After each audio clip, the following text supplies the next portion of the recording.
Assalamualaikum warahmatullahi wabarakatuh. Selamat pagi anak-anakku tersayang. Jumpa lagi dengan Bu Faila dalam pelajaran matematika. Kali ini Bu Faila akan melanjutkan materi tentang garis dan sudut. Sebelum kita mulai, mari kita baca basmalah bersama-sama. Bismillahirrahmanirrahim. Setelah kemarin kita belajar tentang garis, yaitu hubungan antar garis dan kedudukan dua garis, maka hari ini kita akan belajar tentang sudut. Yang pertama adalah pengertian sudut. Sudut itu adalah daerah yang dibentuk oleh pertemuan antara dua buah sinar atau dua buah garis lurus. Suatu sudut dapat dibentuk dari dua buah sinar yang memiliki titik pangkal yang sama. Coba perhatikan di gambar. Sudut BAC pada gambar tersebut adalah sudut yang dibentuk oleh garis AB dan garis AC dengan titik pangkal pada A. Ruas garis AC dan AB kita sebut sebagai kaki sudut. Sedangkan titik pertemuan kaki-kaki sudut itu disebut titik sudut, yaitu titik sudut A. Dan daerah yang dibatasi kaki-kaki sudut, yaitu daerah BAC, disebut daerah sudut. Daerah sudut BAC disebut juga sebagai besar sudut BAC. Kemudian sudut pada gambar di samping dapat diberi nama sudut BAC atau sudut CAB atau sudut A. Kemudian jenis-jenis sudut. Berdasarkan ukuran atau besar sudutnya, sudut itu dapat dibagi menjadi beberapa nama. Yang pertama yaitu sudut lancip. Sudut lancip adalah sudut yang memiliki besar sudut antara 0 derajat dan 90 derajat. Kemudian yang kedua adalah sudut siku-siku, yaitu sudut yang memiliki besar 90 derajat.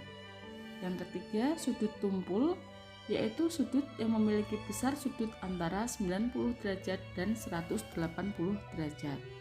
Yang keempat ada sudut lurus, yaitu sudut yang besarnya 180 derajat. Sudut lurus ini juga biasa disebut dengan sudut setengah putaran.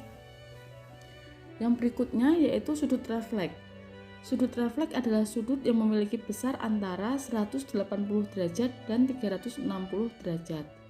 Kemudian yang keenam, sudut satu putaran penuh, yaitu sudut yang besarnya 360 derajat. Kemudian kita mencoba menentukan besar sudut yang dibentuk oleh jarum jam. Contoh pertama, perhatikan gambar. Tentukan besar sudut yang dibentuk oleh jarum jam dan jarum menit ketika menunjukkan pukul 2.00. Penyelesaiannya, pada pukul 2, jarum jam menunjukkan ke angka 2 dan jarum menit menunjuk ke angka 12. Sehingga sudut yang terbentuk adalah 1/6 putaran penuh.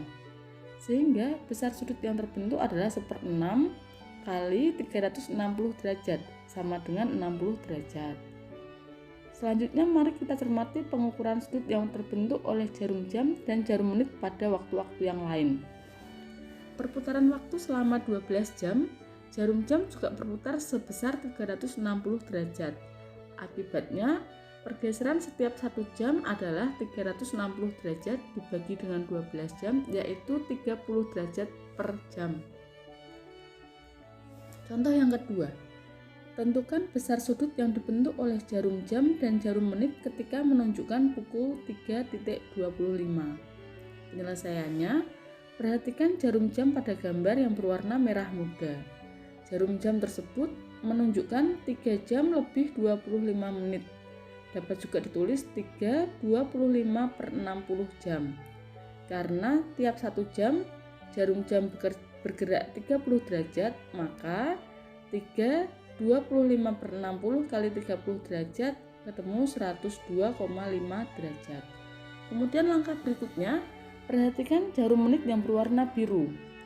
Jarum menit menunjuk angka 5, sehingga besar sudutnya 5 kali 30 derajat, yaitu 150 derajat. Sehingga sudut yang terbentuk antara jarum jam dan jarum menit ketika menunjukkan pukul 3.25 adalah 150 derajat dikurangi dengan 102,5 derajat sama dengan 47,5 derajat. Kemudian materi berikutnya tentang hubungan antar sudut. Perhatikan gambar. Di situ ada 3 gambar, yaitu sudut berpelurus, sudut berpenyiku, dan sudut bertolak belakang.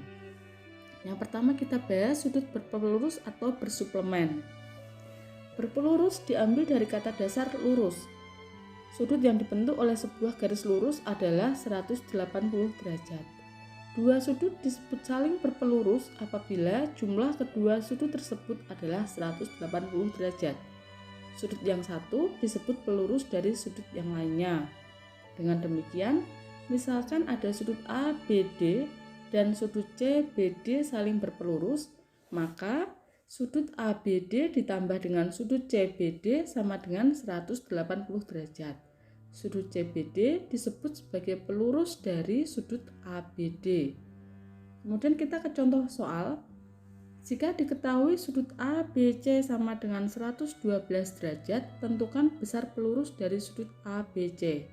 Penyelesaiannya adalah pelurus dari ABC sama dengan 180 derajat dikurangi 112 derajat sama dengan 78 derajat. Jadi, besar pelurus dari sudut ABC adalah 78 derajat. Yang kedua yaitu sudut berpenyiku atau berkomplemen. Sesuai dengan judulnya berpenyiku dengan kata dasar siku atau siku-siku, maka besar sudutnya adalah 90 derajat. Apabila dua sudut yang letaknya bersebelahan membentuk sudut siku-siku atau jumlah besar sudutnya 90 derajat, maka sudut-sudut tersebut dapat dikatakan saling berpenyiku atau berkomplemen. Sudut yang satu disebut penyiku sudut yang lainnya. Dengan demikian, perhatikan gambar. Misalkan sudut ADB dan sudut BDC saling berpenyiku, maka sudut ADB ditambah dengan sudut BDC sama dengan 90 derajat. Dan sudut BDC merupakan penyiku sudut ADB. Contoh soalnya, jika diketahui sudut ABC sama dengan 52 derajat, tentukan besar penyiku dari sudut ABC. Penyelesaiannya sebagai berikut. Penyiku dari ABC sama dengan 90 derajat dikurangi dengan 52 derajat sama dengan 38 derajat. Jadi, besar penyiku dari sudut ABC adalah 38 derajat. Kemudian yang ketiga adalah sudut yang saling bertolak belakang. Sudut yang saling bertolak belakang adalah dua buah sudut yang posisinya saling bertolak belakang. Dua buah sudut yang saling bertolak belakang memiliki besar yang sama. Perhatikan gambar. Garis RS dan garis PQ berpotongan di titik T sehingga membentuk 4 sudut, yaitu sudut PTR, sudut RTQ, sudut QTS, dan sudut STP. Pasangan sudut RTQ dan sudut PTS dan pasangan sudut PTR dan sudut STQ merupakan sudut-sudut yang bertolak belakang. Contoh soalnya, perhatikan gambar. Tentukan nilai A, B, C dari gambar di samping. Yang pertama kita cari dulu sudut A. Sudut A dan sudut 60 derajat merupakan sudut berpelurus, sehingga A ditambah 60 derajat sama dengan 180 derajat. Kita peroleh A sama dengan 120 derajat. Kemudian kita cari sudut B. Sudut B dan sudut 60 derajat saling bertolak belakang, sehingga B sama dengan 60 derajat. Kita cari sudut C. Sudut C dan sudut A juga saling bertolak belakang, sehingga sudut C sama dengan sudut A sama dengan 120 derajat.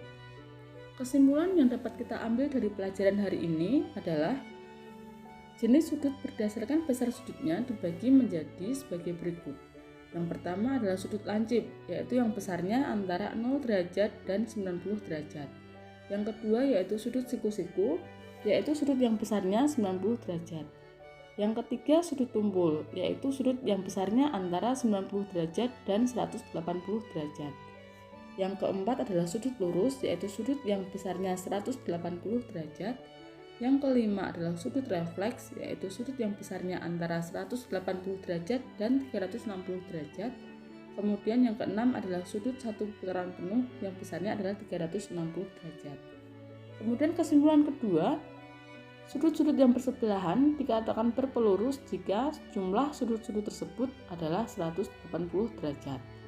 Kemudian kesimpulan ketiga, sudut-sudut yang bersebelahan dikatakan berpenyiku jika jumlah sudut-sudut tersebut adalah 90 derajat.